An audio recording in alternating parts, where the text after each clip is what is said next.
మనకి వైసీపీ జగన్ లాగా వేల కోట్లాది రూపాయలు వారసత్వంగా తినేసామా ఏంటి? మనం ఎన్నికలు రాగానే నియోజకవర్గానికి 50 నుంచి 100 కోట్లు తీయడానికి, ఖర్చు పెట్టడానికి, అన్ని స్థానాల్లో పోటీ చేయడానికి మన దగ్గర 50, 100, 1000 కోట్ల డబ్బులు ఉన్నాయా? మన దగ్గర దోచేసిన డబ్బులు ఉన్నాయా?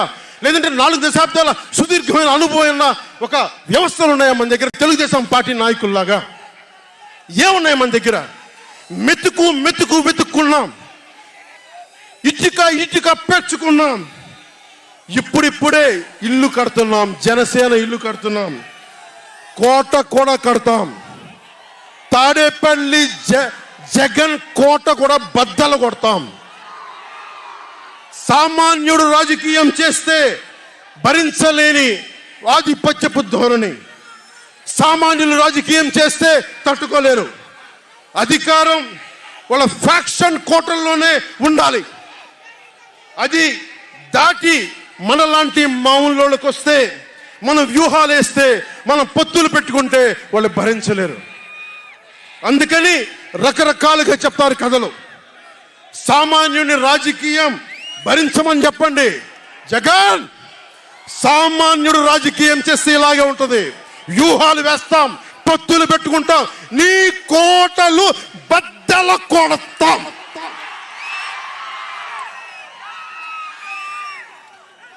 అలాగే నాకు గాని జనసేన పార్టీకి గాని సలహాలు సూచనలు అవసరం లేదు.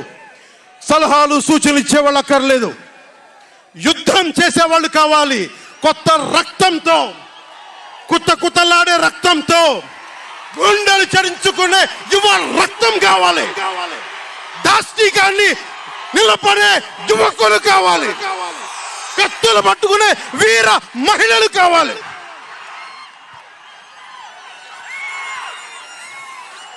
అంతేగాని నాకు సలహాలు ఇచ్చేవాళ్ళు, మీకు తెలుసా జగన్ ఎలాంటి వాడో? సొంత బాబాయినే మర్డర్ చేయించిన వాడు, సొంత చెల్లినే గోడకేసి కొట్టిన వాడు. మీరు చెప్తారు నాకు సలహాలు సూచనలు. ఎవరితో యుద్ధం చేస్తున్నానో నాకు తెలుసు. జగన్ లాంటి దాష్టీకుడు, దుర్మార్గుడు యుద్ధం చేస్తేనే తగ్గుతాడు. యుద్ధంతో కూలగొడితేనే కింద కూర్చుంటాడు. మర్చిపోకుండా నాకు సలహాలు సూచనలు ఇచ్చే వాళ్ళకి. అలాగే మనకు కూడా పోల్ మేనేజ్మెంట్ తెలుసా? ఆర్గనైజేషన్ బలం ఉందా? సంస్థాగతంగా పాతికిపోయిన తెలుగుదేశం పార్టీలతోటి మనం పోటీ పడగలమా? 800 నుంచి 1000 మంది బూత్ కార్యకర్తలు ఉన్నారా మనకి ప్రతి నియోజకవర్గంలో? 1000 మందికి 50 రోజులు ఎంతో కొంత డబ్బులు ఇస్తూ భోజనాలు పెట్టే సత్తా మన నాయకత్వానికి ఉందా? మన నాయకత్వం ఇంకా ఎదుగుతూ ఉంది. వెయిట్ చేయాలి. ఈలోపు రాష్ట్రాన్ని జగన్ పాలిట కానివ్వం.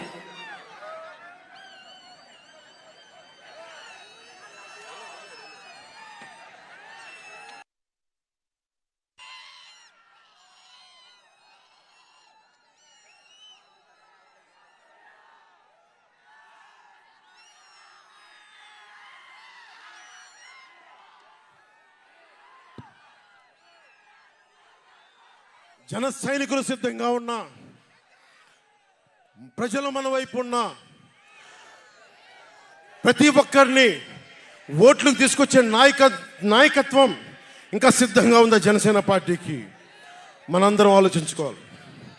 అందుకనే అన్ని అర్థం చేసుకునే 24 స్థానాలు 3 పార్లమెంట్లు సిద్ధపడ్డాం. ప్రజల నాడి వాడి తెలియకుండా నాయకత్వాన్ని నడిపించగలమా? ఎన్నికలు అయిపోయిన తర్వాత చెత్తబుట్టలో పడేయడం కాదు, ఆ పరిస్థితులను మార్చి విశ్వసనీయత అన్న పదానికి అర్థం చెబుతూ ఎన్నికల్లో ఏదైతే చెప్పామో, మేనిఫెస్టోలో ఏదైతే చెప్పామో, ప్రజల ముందుకు ఏదైతే తీసుకొని పోయామో, ఆ ఇచ్చిన ప్రతి హామీని కూడా ఏకంగా 99% హామీలను అమలు చేసి నా అక్క చెల్లెమ్మల కుటుంబాలకు అది చూపించి ఆ అక్క చెల్లెమ్మల ఆశీస్సులు కోరుతా ఉన్న ప్రభుత్వం ఎక్కడైనా ఉంది అని అంటే అది మీ బిడ్డ ప్రభుత్వం కూడా చెప్పడానికి కూడా గర్వపడతా ఉన్నారు.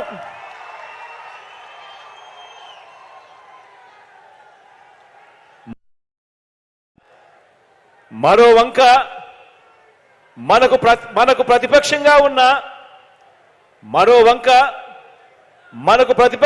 ఉన్న చంద్రబాబు నాయుడు గారు దత్తపుత్రుడు.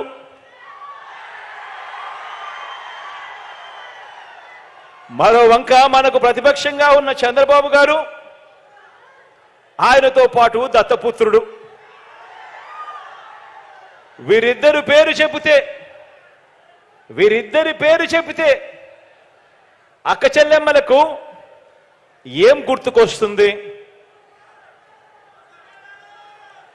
చంద్రబాబు పేరు చెబితే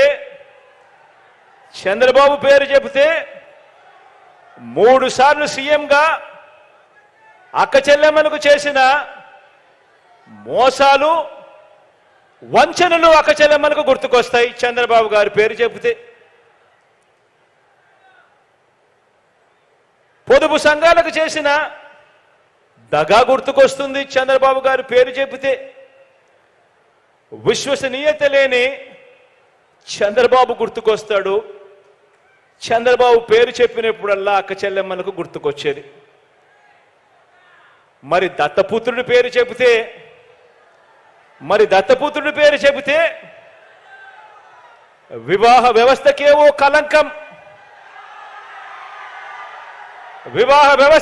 కలంకం, ఓ మాయని మచ్చగా గుర్తుకు వస్తాయి. కార్లు మార్చినట్టు భార్యలను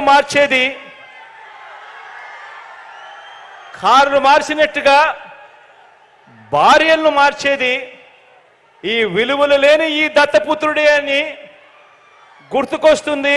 ఈ దత్తపుత్రుడిని పేరు చెప్పినప్పుడు, విలువలు లేని మనిషిని చూసినప్పుడు.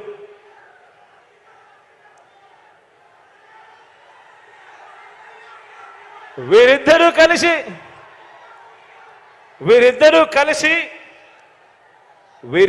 కలిసి ఇంటింటికి పంచిన వీరిద్దరి ఫోటోలతో కలిపి సంతకాలు చేసి మేనిఫెస్టో అని చెప్పి 2014లో అక్క చెల్లెమ్మలకు మేనిఫెస్టోలో వీరిద్దరూ కలిసి ఏం వాగ్దానాలు ఇచ్చారో ఒక్కసారి గుర్తుకు చేసుకుందామా?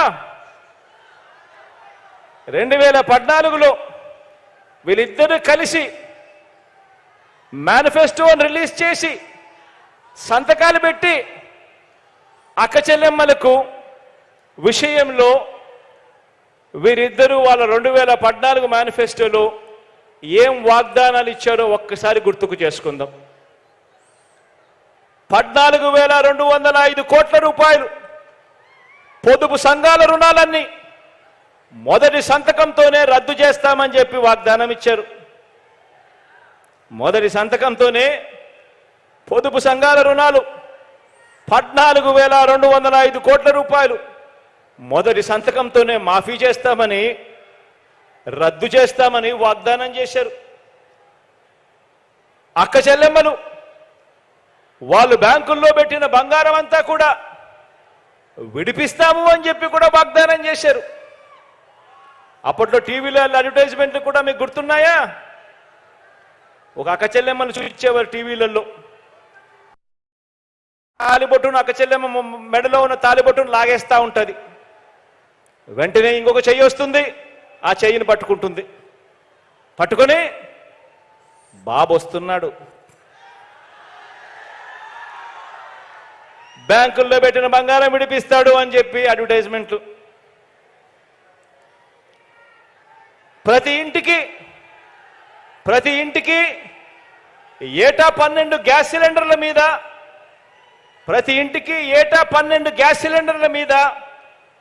ప్రతి సిలిండర్ మీద నెలకు 100 రూపాయలు చొప్పున, సంవత్సరానికి 1,200 రూపాయలు, 5 సంవత్సరాలలో 6,000 రూపాయలు సబ్సిడీ ఇస్తామని కూడా 2014లో ఇద్దరు కలిసి ఇచ్చిన మేనిఫెస్టోలో చెప్పడం జరిగింది.